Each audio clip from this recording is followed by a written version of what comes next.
بسم الله الرحمن الرحيم اللهم صل على سيدنا محمد horta markii uu farmaajo yiri dhexdhexaad baan nahay ee u horeysay dhageystay ayaan subaxdiiba ku soo diyaar garoobay in aan wasiirada aan hawsha degdeg qabsado halka uu maray halka ka soo jeeda qabsada waan ku soo dhaqaaqay waan ku madaxtooyadii saraakiisha madaxtooyada badankooda waan sheegay haddii bayd maayo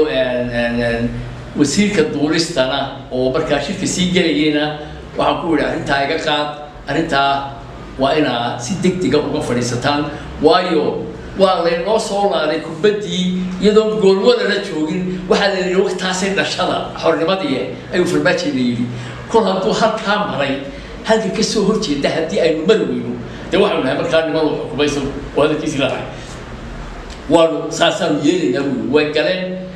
waxaa lay sheegay inay dabeedna isku khilaafeen aragtidii ay wateen wasiirka madaxtooyada iyo ka duulistu oo ra'yi kale ka hor yimi waxba magacaabi maayo imika laakiin waxay ku heshiiyeen inay dib uga fiirsadaan arrintaa markii aan taa ogaaday ayaan doonay inaan dabeedna habeenkiis oo khamiistii baa jalahayd moogtahay ayaan la ballamay ibraahim cismaan hangoliyus ayaan idhi aroorta subaxnimada jimcaha duubno kol hadday ku dhawaaqi waayeen inaynu arrintaasi ay muujinayso inaynu dee markaa maamul goboleednahay haddii kale aynu dabeedna waa kaa ibraahim way hor joogaa sidaasaan ku ballanay dabeedna haddana nusa saac dabadeed ayaanu teleefon lagu soo diray wuxuu yidhi warberita waa maalin cibaadeen sabtida inooga dhig sabtidii baanu ka dhiganay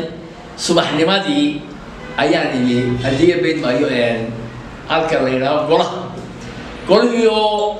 ay joogaan saxaafadii oo dhamay ayuunbaa tiri maxay kula tahay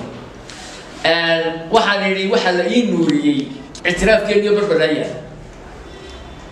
barbanaan yaala haddaynu soo qaadanayno oo waa maxay waxa weeyaan maanta oo aynu nidhaaho ilaahay nooma simin carabta iyo maanta haddii beed adduunka qolaana ictiraaftay annagoo 35 sannadood annagoo 30 sannadood cunaqabatay sidaa qadar ku jira oo cidina nala hadli weyday dalka iyaga cidda aragtay inuu yahay dal wanaagsan oo nabad qaba oo maalgashi la gashan karo imaaraadka arkay annagu dad iskuma jireen halkaa imaaraadku maray baanu maraynaa ayaan doonayaa in la yidhaaho waa inaynu isaan lahaa haddaynu odhan weynana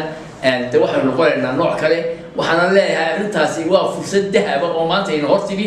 ee aan arrintaa lagu dhawaaqo isla subaxdii ayay iyaguna shir degdega qabsadeen oo shiraan caadi ahayn qabsadeen wasiiradii arrintiiba iyaguna ku dhawaaqeen waxaan uga horreeyay hawada dhowr saacadood ayay dabadee iyaguna ay soo geliyeen inay isku raaceen in halkaa la qabo okay maanta waxaa muuqata in midhaheedii wax ka muuqdaan waxaana ii muuqata fursad kale oo tii maalintaa lay nuuriyey oo kale la mid ah oo aan leeyahay arrinta ugu weyn ee tan ka sii weyn baasaboorka waxa weeye xoolihii Soomaaliland oo xidhan maanta waxa weeye xoolaha iyaga macradaa ku leediin berbera haddii intaasoo baxshan baa lagu leeyahay intaasoo meelooda caafimaad bay marayaan xoolan caafimaad qabaan idiin soo diraynaa hana loo furo xoolihii maanta oo xoolihiina la inoo furo oo aynu noqono geeska Afrika xoolahoodii inaynu inagu daweyno oo ka dhoofin halka iyo xoolaheenniiba maanta waxay noqonaysaa wax ictiraafkaba ka sii qiimo weyn waxaan leeyahay wasiirada iyo madaxweynaha iyo cidda tagtay maanta ku maqan dhulka carabta ama imaaraadka ama sacuudiga haatee waa inay arrintaa ka faa'iidaystaan oo ay xoogga saaraan sidii xoolihii laynoogu furi lahaa midka aan leeyahay ka daba diraya wasiirada shalayta dhoofay iyo madaxweynihii iyo kasii horreeyeyba waxaan ka daba dirayaa inay xoogga saaraan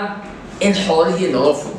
waayo abaar baa lagu dhacday sabir xun baa lagu dhacay dadka iyagu jiracsan yahay waxoogaaga yara usoo haray si looga iibsado waayo aragba